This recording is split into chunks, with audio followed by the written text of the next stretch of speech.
Assalamualaikum warahmatullahi wabarakatuh.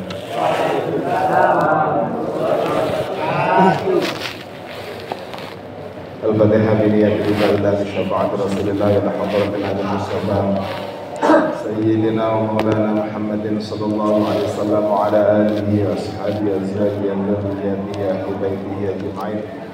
Wa khususan ila sultanil awliya asyadul qadirati la radhiyallahu anhu wa khususan ila jami'il awliya jaz'a fi jazirah Jawa wa jami' muassisi jam'iyah Nahdlatul Ulama wa khususan jami' masyayikh sikajil sa'atul ahkam wa khususan Rabi Hamid bin Abdullah bin Abbas wa khususan jami' awliya masyayikh fi hadhihi al-baldah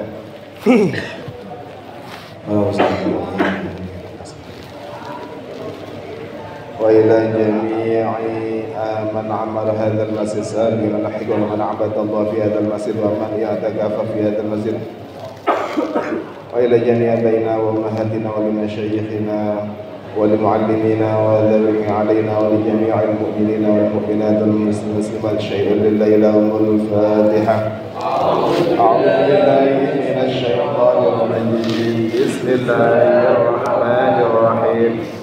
Alhamdulillahi rabbil alamin arrahmanir rahim maliki yaumiddin iyyaka na'budu wa iyyaka nasta'in ihdinas siratal mustaqim siratal ladzina an'amta 'alaihim ghairil maghdubi 'alaihim waladdallin. Rabbi firli wa liwalidayya wa lilmu'minina amin.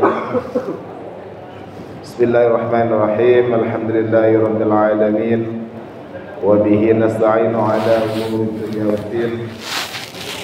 Wassalatu wassalamu ala asyrafil anbiya wal mursalin sayyidina wa maulana Muhammadin wa ala alihi wa ashabihi wa dhurriyyatihi wa ahli baitihi ajma'in.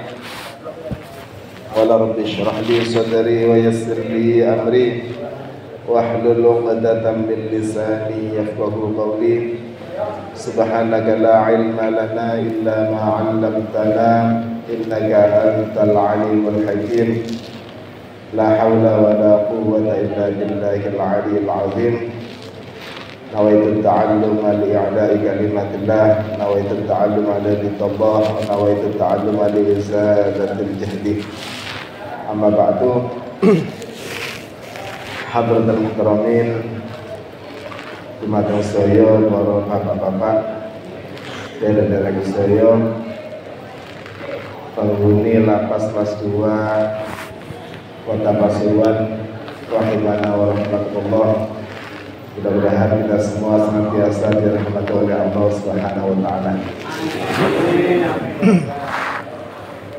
Puji syukur alhamdulillah pada sore hari ini kita semua ditakdirkan oleh Allah Subhanahu wa taala menjadi orang baik, karena pada sore hari ini kita semua akan mengkaji ilmu-ilmunya Allah taala.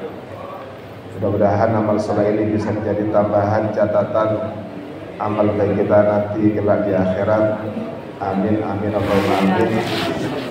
Baru aja pengajian, mudah-mudahan kita semua dan keluarga kita semua senantiasa dikaruniai kesehatan oleh Allah Ta'ala, dikaruniai panjang umur, sehat jasmani, sehat rohani.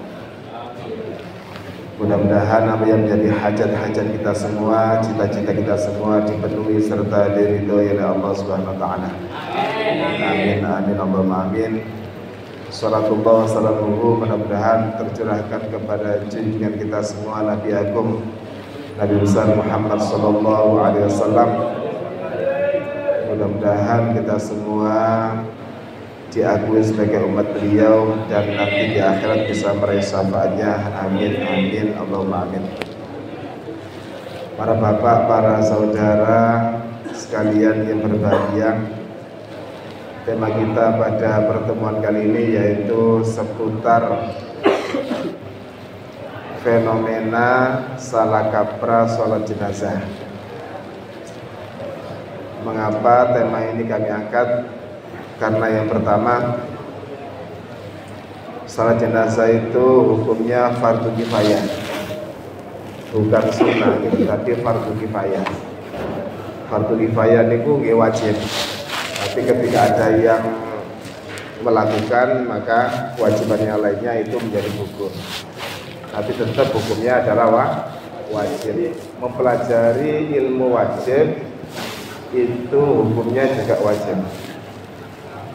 Contohnya seperti ilmunya wudhu, ilmunya sholat, kan itu barang-barang wajib. Mempelajarinya hukumnya wajib. Makanya katanya Rasulullah SAW, thalabul ilmi fardhatun ala kulli muslimin wa fi riwayatin wa muslimatin. Mencari ilmu itu fardhah, bukan fardun, tapi fardhatun, sangat diwajibkan bagi orang muslim laki-laki dan juga orang muslim perempuan.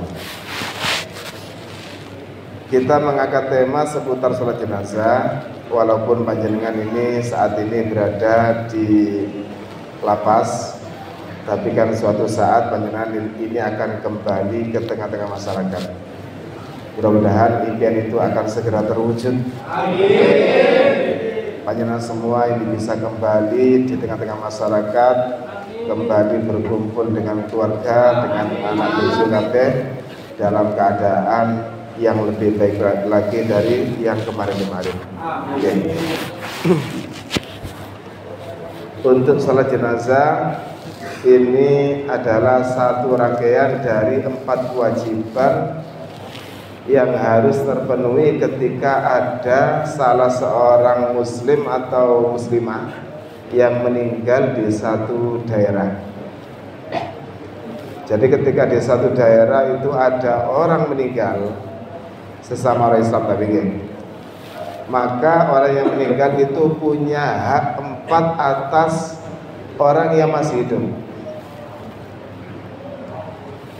Apa saja 4 hal yang harus terpenuhi untuk orang yang meninggal yang dibebankan untuk orang yang hidup?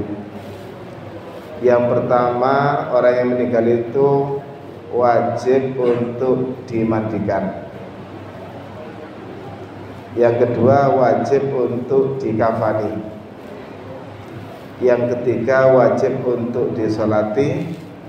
Dan yang keempat, ini wajib untuk dimakamkan atau dikubur. 4 ini satu rangkaian yang harus terpenuhi semua. Kalau salah satu aja tidak terpenuhi, contohnya tidak usah dimandikan, langsung dikafani, langsung disolati, terus dimakamkan, maka tidak sah, atau kewajibannya masih belum gugur. Tapi 4 hal ini satu rangkaian yang mana ketika ada salah satu saja yang mewakilinya, maka kewajiban yang lainnya itu gugur. Itu namanya fardu kifayah. Kifayah itu artinya cukup diwakili oleh satu atau beberapa orang.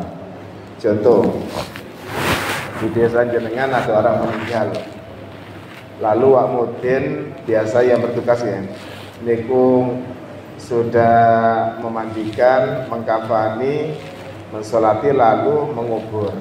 Yang lain yang tidak ikut sama sekali, walaupun terkena khitab maksudnya ya, itu kewajibannya gugur. Itu namanya fardu kifayah. Beda halnya dengan fardu ain.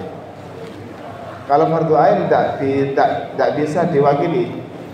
Contohnya apa ibadah fardu ain itu? Sholat, atau sholat Jumat, atau sholat wajib yang lainnya. Itu tidak boleh. Temannya sudah sholat, sampean tidak usah sholat, tidak bisa.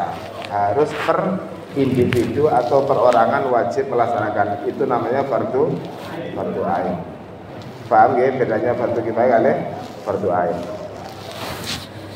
Tema kita yaitu sholat jenazah itu ternyata hukumnya fardu, walaupun fardu ain. Karena fardu maka kita wajib mengetahui seluk-beluknya. Sholat jenazah ini adalah sholat yang unik, yang berbeda dengan sholat pada umumnya. Di mana letak keunikannya?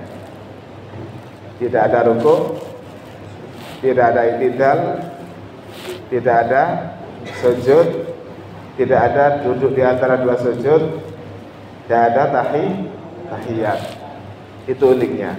Tapi namanya juga sholat. Terus untuk persyaratan yang lainnya, syarat-syaratnya itu sama dengan sholat pada umumnya. Tapi untuk sholat jenazah, antara yang sholat dan yang disolati itu syaratnya sama. Syaratnya harus sama. Yang pertama, syarat yang pertama antara orang yang sholat jenazah dengan yang disolati itu syaratnya harus sama-sama Islam. Makanya ketika ada orang non muslim meninggal, tidak wajib disolati. Bukan hanya tidak wajib, haram hukumnya mensolati orang yang beda akidah dengan kita. Yang kedua, syaratnya harus antara yang sholat jenazah dan yang disolati, syaratnya harus suci dari hadas, baik hadas besar maupun hadas kecil. Yang sholat tidak boleh punya hadas besar, yang sholat harus sudah berwudu, tidak boleh punya hadas kecil. Yang disolati atau si mayitnya juga begitu, harus dalam keadaan suci dari hadas besar dan hadas kecil. Terus bagaimana? Orang meninggal kan tidak bisa mandi, yaitu dimandikan. Memandikan itu niatnya memandikan dari hadas besar dan niat membersihkan dari najis. Setelah memandikan nanti mewudukan. Biasanya yang tahu mudin, khawatir mudinnya tidak ada, maka yang lainnya yang harus gerak. Betul ya? Jadi mayitnya juga harus suci dari hadas besar dan hadas kecil.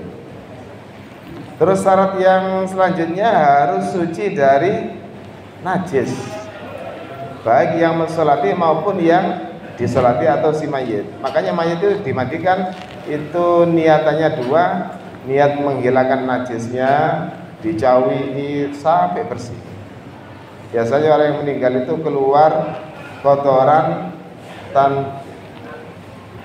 ketika sudah meninggal itu kotorannya keluar. Makanya oleh Wak Mutin itu perutnya agak ditekan sedikit. Tujuannya apa? Nanti ketika disolati itu tidak keluar lagi. Tapi itu yang paham Pak Mudir. Tapi kita juga harus paham, karena ini ilmu yang wajib dipelajari. Mari ngoten, syaratnya harus menghadap kiblat. Syaratnya harus menghadap kiblat. Salat jenazah itu mayitnya harus ditaruh di depan, tidak boleh di belakang. Karena kita salat jenazah itu mendoakan si mayit, bukan menyembah mayit ya, bukan menyembah jenazah, tapi mendoakan jenazah yang ada di depan kita agar dosa-dosanya diampuni oleh Allah Subhanahu wa taala. Itu semua imam dan makmum wajib menghadap ke kiblat. Terus mayitnya itu seperti untuk mayitnya ketika sholat ini tidak usah menghadap kiblat. Nanti menghadap kiblatnya ketika dikubur atau dimakamkan. Makanya kalau dimakamkan itu posisinya miring kepala di utara kayak kalau daerah sini. Miring di mantun rumah dipiringaken ngeten, terus wajahnya dibuka. Biasanya miringnya itu dikasih apa? Kayak anune lemah iki. Lempung. Nah niku dibuat untuk bantal. Karena tidak punya bantal ya. Semuanya serba tanah. Kita semua berasal dari tanah, kembali ke tanah. Terus posisi mayit bagaimana? Posisi jenazah ketika disolati. Jenazah itu kan ada dua gitu. Ada jenazah laki-laki, ada jenazah perempuan. Ini ada perbedaan pendapat mengenai posisi kepala antara jenazah laki-laki dan perempuan. Menurut kitab Tanwirul Qulub dan kitab Bujairini, kalau jenazahnya itu laki-laki, maka posisi kepala ada di selatan atau di sebelah kiri kita. Nah, di selatan nih. Sini, kepalanya sini. Terus posisi imamnya itu lurus kepalanya mayit. Kalau jenazahnya laki-laki, kepala di selatan dan imam yang imami itu lurus kepalanya mayit. Terus kalau jenazahnya itu perempuan, kepalanya di utara. Dan posisi yang imami lurus pantatnya jenazah. Itu sunnahnya. Karena sunnah maka tidak perlu dipertentangkan berlebihan. Kadang ada yang memperselisihkan, tuh, iki lanang kok kepalanya ada di utara. Kadang dipertentangkan, betul sabun karena hukumnya sunnah. Tapi yang afdal seperti itu. Pernah ada kejadian, ada salat jenazah, mayitnya kiai yang datang itu ada 3 orang. Yang pertama datang tanya, jenazahnya laki apa perempuan? Laki-laki kiai. Kepalanya di mana ini? Utara. Keliru, ngadep nang ngidul. Dia diputer. Terus yang datang lagi kiainya ada kiai kedua. Ini jenazahnya laki perempuan? Laki-laki kiai. Loh, wale diputer mana? Diputer mana? Kiai ketiga datang juga gitu, memperselisihkan perbedaan pendapat ini. Ayo diputer mana? Akhirnya Mutin tangi ngapunten kiai, jenazah yang ngeluh guna. Diputer-puter mawon. Kalau masalah khilafiyah, kalau sudah terjadi tidak usah diperselisihkan. Karena ada pendapat ulama yang mengatakan semua kepala ada di selatan. Itu cuma teknis mawon ya. Mari ngoten syaratnya salat jenazah harus masuk waktunya. Seperti salat seperti umumnya. Kayak asar masuk waktunya salat asar, panjenengan tadi salat zuhur gitu. Salat jenazah juga ternyata punya waktu. Kapan masuk waktunya salat jenazah itu? Ada yang tahu? Salat jenazah masuk waktu yaitu ketika jenazah sudah dimandikan. Karena demikian maka ketika ada jenazah belum dimandikan lalu disolati maka solati boten sah. Kenapa? Waktunya belum masuk. Jadi masuk waktunya sholat jenazah ketika mayit tadi itu sudah dimandikan. Oleh sedino, oleh rondino, oleh seminggu kait ketemu mayitnya, tapi belum mandi, lalu disolati, boten sah. Karena belum masuk waktu. Sama seperti dengan sholat asar tapi belum asar, kan boten sah ya. Itu syarat-syaratnya. Mari ngoten untuk rukunnya sekarang. Rukunnya salat jenazah itu yang pertama harus niat bersama dengan takbir. Dan jumlah takbirnya ini ada 4. Takbir yang jumlahnya 4 ini adalah rokaatnya salat jenazah. Karena salat jenazah itu tidak punya rokaat, takbir itu rokaatnya. Jadi jenengan ketika mau salat jenazah dilihat mayitnya laki apa perempuan. Kalau laki-laki, usolli ala hadzal mayyiti arba'a takbiratin fardu kifayatin makmuman atau imaman lillahi ta'ala. Allahu Akbar, Allahu Akbar itu di hatinya niat yang diucapkan tadi itu namanya niat bersama dengan takbir. Takbir pertama itulah rakaat pertamanya salat jenazah. Kalau mayatnya perempuan, usolli ala hadhil mayyitati, kita betak mau arba'at takbiratin fardu kifaatin ma'ammal ladala. Terus setelah takbir langsung membaca Fatihah, dimulai dari bismillah sampai waladhdallin. Hukum takbirnya wajib, membaca Fatihahnya wajib karena satu paket, dan ini masuk hitungan rakaat pertama. Setelah itu takbir kedua, tidak usah niat lagi. Yang takbir pertama itu niat karena memulai salat. Untuk takbir kedua tidak usah niat. Setelah takbir membaca apa? Salawat. Allahumma sholli ala sayyidina Muhammad wa ala ali sayyidina Muhammad sampai terakhir fil alamina innaka hamidum majid. Itu yang afdal. Diselesaikan terus yang afdal. Takbirnya wajib, membaca sholawatnya wajib karena satu paket. Setelah itu takbir yang ketiga. Takbir yang ketiga lalu dilanjut membaca doa untuk mayit. Dilihat mayitnya laki apa perempuan. Kalau laki-laki doanya Allahumma fir lahu warhamhu wa'afihi wa'fu anhu waj'alil jannata ma'wahu, atau tidak usah waj'alil, tidak apa-apa. Paling sedikit Allahumma fir lahu warhamhu wa'afihi wa'fu anhu.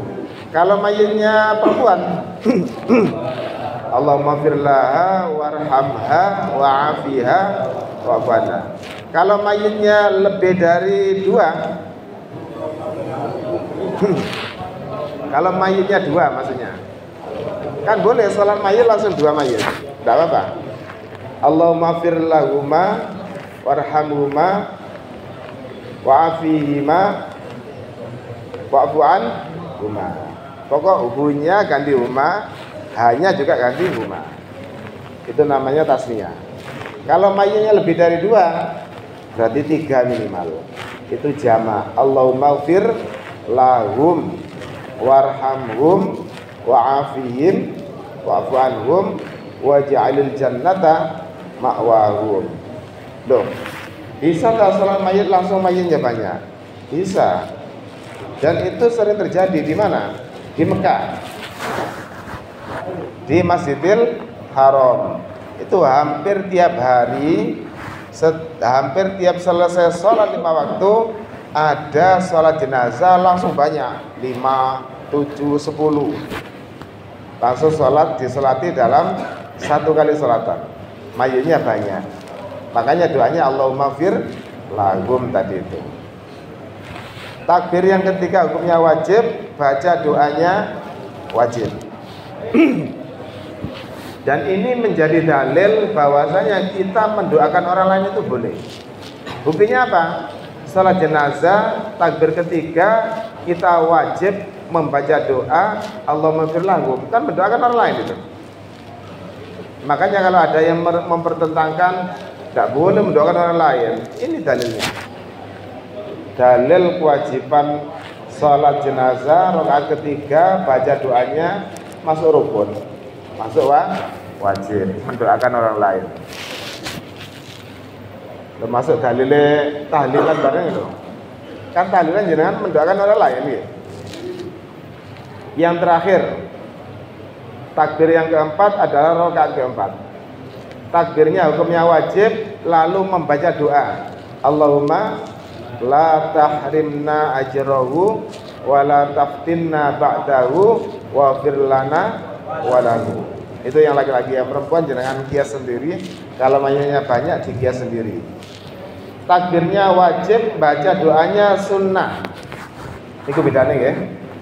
Takbirnya wajib, membaca takbir wajib, dan membaca doanya hukumnya sunnah. Jadi walaupun takbir keempat setelah takbir dia tidak baca doa, salatnya sah.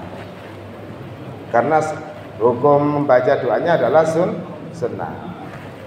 Takbir tadi itu harus diucapkan. karena termasuk rukun qauli. Allahu Akbar gitu.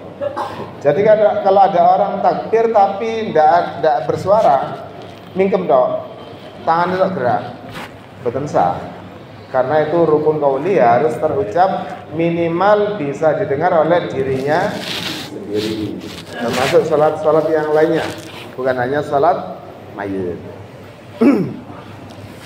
Bon, 4 takbir ini adalah gambaran dari 4 rakaat. Oleh karena itu, ketika ada makmum masbuk untuk sholat jenazah, contoh, imam sudah takbir yang keempat, ada orang datang, lalu ikut takbir, maka imam membaca doa yang keempat tadi itu, makmumnya membaca Fatihah. Harus sesuai dengan hitungannya dia sendiri, tidak boleh ikut bacaannya imam, karena dia nututi 1 takbir. Imam salam, makmum tadi harus lanjutkan. Dan ini banyak terjadi di masyarakat. Ketika ada sholat jenazah sudah berjalan, imam dapat 2 rakaat, ada orang datang ikut, mboten nututi rakaat pertama, cuma mboten nututi takbir yang pertama, cuma nututi takbir yang kedua. Imam waktu salam, orang tadi itu langsung ikut salam, berarti dia kurang 1 takbir atau kurang 1 rakaat, maka sholatnya dianggap tidak sah. Mari ngoten salam. Salam ini wajib hukumnya. Tapi salam yang pertama, salamnya juga unik. Salamnya sholat jenazah sama dengan salamnya orang pidato. Assalamualaikum warahmatullahi wabarakatuh. Kalau kita salat kan assalamualaikum warahmatullahi wabarakatuh. Kalau sholat jenazah dilanjutkan. Salam yang kedua sunnah sama. Untuk salam yang semacam ini, yang mendengarkan tidak wajib menjawab. Jadi kalau ada orang salat jenazah, waktunya salam, assalamualaikum warahmatullahi wabarakatuh, pinggirnya jawab waalaikumsalam, bukan asal ganjaran, karena tidak wajib menjawab. Tidak semua salam itu wajib dijawab, walaupun salam itu wajib dijawab, tapi tidak semuanya. Jadi mengucapkan salam itu hukumnya sunnah, menjawabnya hukumnya wajib. Tapi ada pengecualian. Salam yang tidak wajib dijawab, bahkan ada yang tidak boleh ya. Itu seperti salamnya orang yang sholat, termasuk sholat jenazah atau sholat biasa, itu tidak wajib dijawab. Terus salam ketika kita masuk ke kuburan, assalamualaikum ya ahlat diyar, ono nyaut waalaikumsalam, betul asal, tidak oleh ganjaran malah. Karena itu mendoakan untuk yang ada di alam barzah atau alam kubur. Orang di alam kubur itu akan mendengar apa yang kita baca dan tahu keadaan kita. Sebaliknya kita yang hidup di dunia tidak tahu keadaan yang di alam kubur. Karena alam kita berbeda. Alam dunia dan alam kubur itu beda. Yang di alam kubur tahu keadaan kita yang ada di dunia. Sing lanang mati, sing wedok rabi maneng, ero sing lanang. Bojoku ndak setia. Katanya sehidup semati. Ternyata aku mati, kamu hidup rabi maneng. Berarti nomor itu janji palsu. Jadi tahu anaknya tamu, anaknya ahli ibadah, senang. Itu yang meninggal. Dan yang hidup tidak bisa dengar. Termasuk yang hidup itu tidak bisa mendengar jeritan siksa kubur. Andaikan tahu kita bisa dengar siksa kubur, tak perlu pada mau makan, tidak enak. Karena kita terganggu terus. Salat jenazah itu faedahnya luar biasa. Terus Kanjeng Nabi, orang yang mengikuti salat jenazah itu pahalanya sama dengan dia bersedekah emas sebesar gunung Uhud. Seberapa gunung Uhud ini? Gunung yang ada di antara kota Mekah Madinah. Tempatnya Kanjeng Nabi perang Uhud. Wede gunung. Gunung Uhud niku andekan emas terus jenengan disedekahkan. Itulah pahalanya orang yang mengikuti sholat jenazah. Terus dilanjut mari ngono melok jenazah dikuburkan, dimakamkan. Maka sama dengan dia bersedekah 2 gunung, 2 emas gunung Uhud. Dapat 2. Jenengan nanti sedekah emas 1 kilo. Enggak pernah ya. 1 gram pernah. Ini 1 gunung berapa ton itu? Emasnya itu. Itu faedahnya orang yang mengikuti sholat jenazah. Terus keutamanya lagi orang yang mengikuti sholat jenazah, andaikan yang disolat itu mayitnya dosanya diampuni oleh Allah Ta'ala, maka yang mensolati ketularan, dosanya juga diampuni oleh Allah Ta'ala, barokah mensolati orang yang tadi dosanya diampuni. Berkali golongan kiai-kiai itu yang mensolati banyak, termasuk dulu yang pernah viral COVID Habib Hasan ya, teng Masjid Jamek niku. Kan sampai jebol niku. Wadah sing nyolati. Itu berduyun-duyun ingin dapat barokah, barangkali yang disolati dosanya diampuni, maka yang mensolati dosanya juga diampuni. Niku faedah. Bila menika penjelasan mangke ketika sudah terjun lagi ke masyarakat, ketika ada orang meninggal, monggo singgati melok mensolati, kalau bisa ikut mengubur si mayit.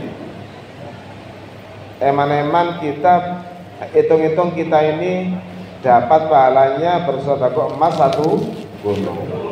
Lek sampai melok nang kuburan dapat sedekah emas 2, kan lumayan, nggak usah bondo ya. Itu kehebatannya orang, faedahnya orang yang ikut mensolati sholat jenazah atau langsung ikut menguburkan. Seputar sholat jenazah ini mungkin ada yang mau ditanyakan. Kita sharing, ada waktu sekitar 1/4 jam. Monggo. Iya, Pak. Assalamualaikum warahmatullahi wabarakatuh. Waalaikumsalam warahmatullahi wabarakatuh. Bagaimana dengan kita sholat gaib? Oh, nggih. Sholat jenazah itu ada 2 macam. Ada sholat jenazah yang hadir, ada sholat jenazah yang gaib. Sholat jenazah yang hadir itu berarti mayitnya, jenazahnya ada di sekitar kita, walaupun sudah dikubur, itu masuk hadir. Contoh mulai dibawa ke masjid atau mushola terus sholat bersama-sama, itu kan hadir. Terus sampai dibawa ke kuburan, ada yang tidak nututi sholat jenazah, maka dia boleh melakukan sholat jenazah di makam atau di kuburan. Itu tetap statusnya adalah hadir, sholat jenazah biasa, bukan gaib. Terus bagaimana caranya untuk sholat jenazah di kuburan? Apa harus beber kloso? Betul usah, karena tidak ada sujudnya.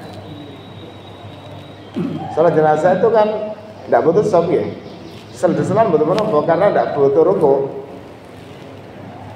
Terus kalau kita sandalan, maka kita sholat di atas sandal. Caranya sandal dijeblok, lalu kaki kita ditaruh di atas sandal. Itu namanya sholat di atas sandal. Kalau kita sholat tapi kita sandalan, itu namanya sholat sandalan. Beda ya? Kalau sholat sandalan berarti kita sholat membawa sandal, di bawah sandal bisa jadi ada najisnya. Kalau kita coplok, kita sholat di atas sandal, betul masalah. Terus karpet ini umpama ini sorry enten tembelek ya. Jangan sholat di atas karpet. Sah, suci karena yang dihitung itu atas, yang di bawah boten dihitung. Sami kali anggota tubuh kula jenengan di luar ya suci, tapi delok jerone aja sampai. Karena hukum itu yang dinilai adalah zahirnya. Innamal hukmu bil zawahir. Yang dinilai adalah zahirnya. Terus kalau sholat ghaib berarti kita mensolati jenazah yang tidak ada orangnya di sekitar kita. Contoh di luar daerah kita, luar desa atau luar negeri. Seperti korban perang Gaza di Palestina gitu. Itu namanya sholat ghaib. Sampai kapan masa aktifnya? Tidak ada masa aktifnya. Umpama mayitnya wis ribuan tahun, kita sholati sholat ghaib. Betul apa? Karena sholat itu as-sholatu lughatan ad-du'a'u. Sholat itu adalah doa, mendoakan orang. Jadi nanti ngali rangkaian sholat semuanya itu adalah doa. Terus satu kali yang terlupakan, sholat jenazah itu tidak hanya boleh untuk orang laki-laki, tidak hanya diwajibkan untuk orang laki-laki, tapi orang perempuan hukumnya boleh. Hukumnya boleh, bukan wajib ya, karena kewajiban itu bagi orang laki-laki. Orang perempuan ikut sholat jenazah itu hukumnya boleh, asalkan tidak sampai menimbulkan fitnah. Contohnya apa? Kumpul lanang wedok sholat bareng, itu haram hukum. Jadi kita jarang menemukan orang perempuan ikut sholat jenazah ya, karena kesulitan tempat. Tapi lek jenengan tepak teng Mekah, ketika diadakan sholat jenazah orang perempuan ikut, karena eman ganjarannya gede.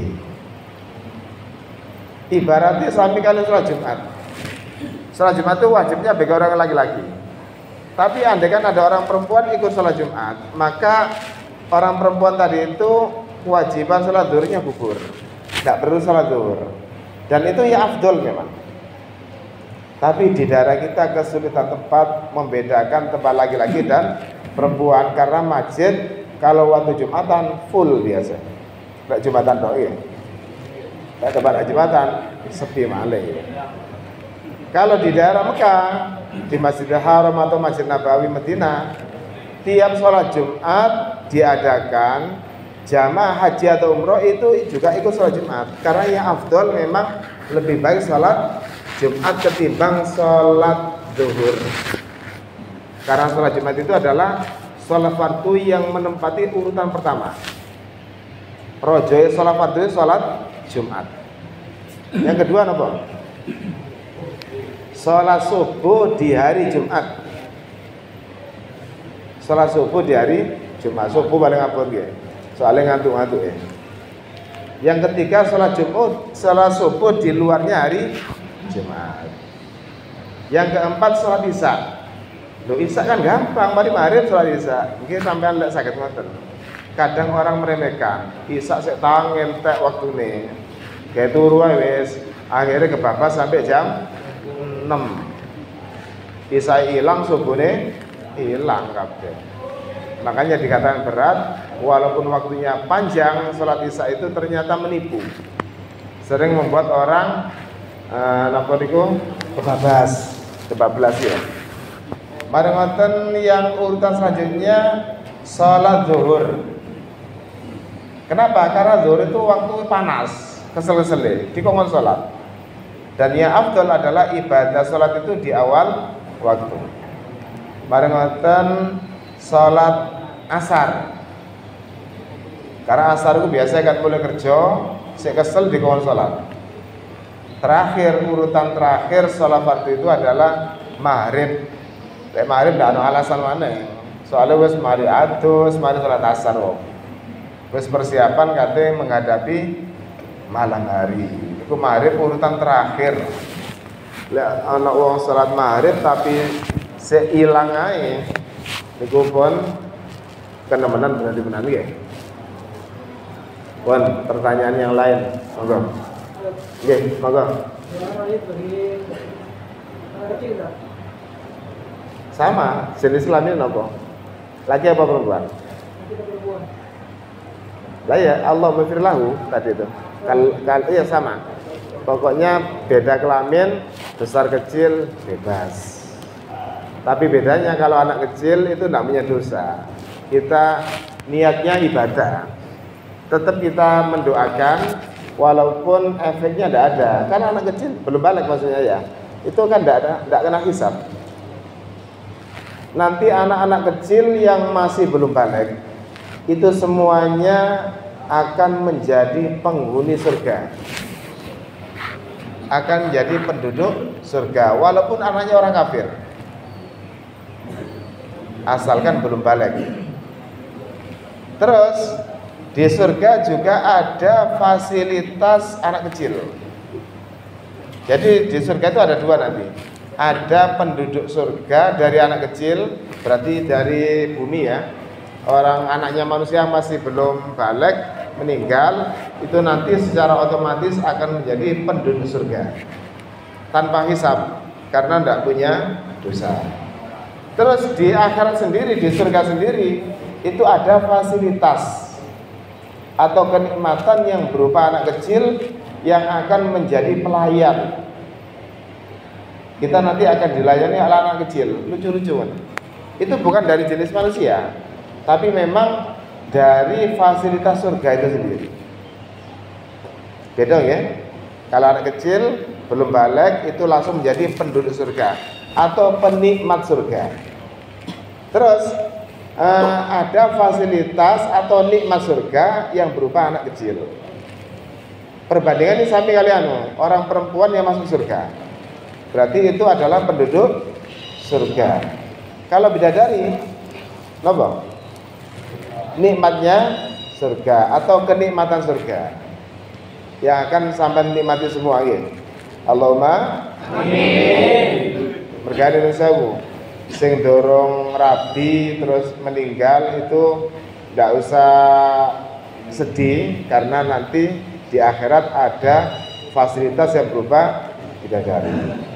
Terus saya sing bojone Apati Ayu besok oleh bidadari.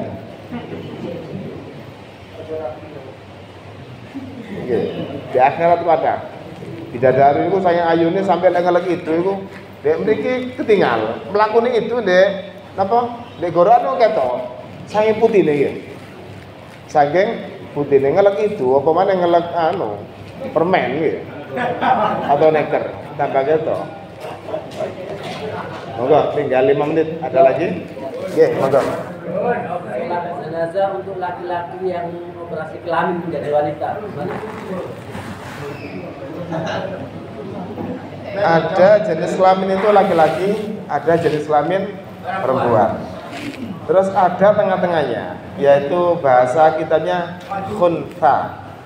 Khunsa itu dia terlahir dalam keadaan sudah punya 2 alat kelamin. Kalau yang ditanyakan ini laki-laki dioperasi kelaminnya ganti wedok, berarti statusnya laki-laki. Karena dia akan merubah takdir. Merubah takdir. Terus merubah takdir hukumnya haram.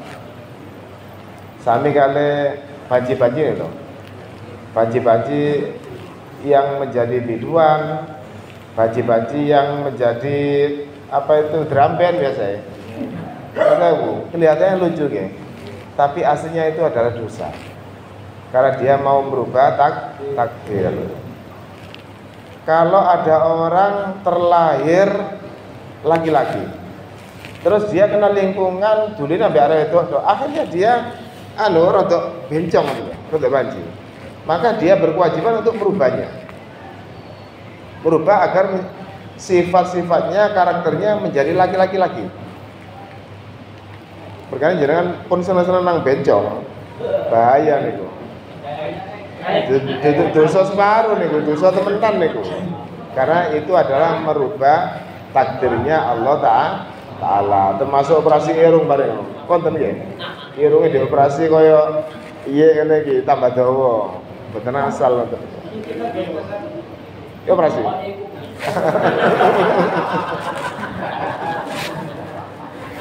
Alhamdulillah jenengan semua ini sudah menjadi komunitas keluarga besar ya. Matur mugi kebersamaan ini akan terus berlanjut sampai ke akhirat. Karena di antara faedahnya kumpul-kumpul pengajian seperti saat ini, nanti di akhirat satu sama lain akan bisa saling membantu. Bahasa syafaat. Jadi bisa memberi syafaat pada sesama muslim. Iku koncoku biyen di penjara, apik lah aku. Saiki butuh pertolongan, aku punya bisa memberikan syafaat. Jika ini ada saged. Iku barokah al jamaatu rahmatun. Berjamaah kumpul-kumpul itu bisa membawa rahmat. Apa nggih? Nggih, alhamdulillah. Mudah-mudahan pengajian kita sore hari ini bisa menjadi ilmu yang manfaat, yang barokah ini wa akhirah kita semua. Mudah-mudahan dijadikan oleh Ta'ala tambah hari tambah cakang ibadahnya kepada Allah Ta'ala, tambah meningkat takwanya kepada Allah Ta'ala, bisa menjadi orang yang lebih baik lagi daripada hari-hari kemarin. Dan mudah-mudahan dosa-dosa kita semua diampuni Allah Ta'ala, diridhoi oleh Allah Ta'ala. Amin amin Allahumma amin. Dari saya kalau ada salah kata mohon maaf. Wallahul muwaffiq ila aqwamit thoriq. Wassalamualaikum warahmatullahi wabarakatuh. Waalaikumsalam warahmatullahi wabarakatuh. Muhammad.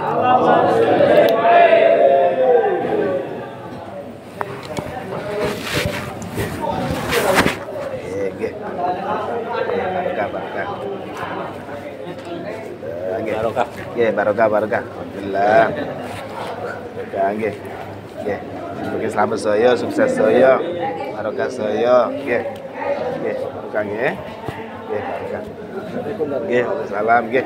Barokah. Nggih, barokah. Alhamdulillah. Nggih. Barokah nggih. Ya, prayit. Alhamdulillah, sabar nggih. Barokah.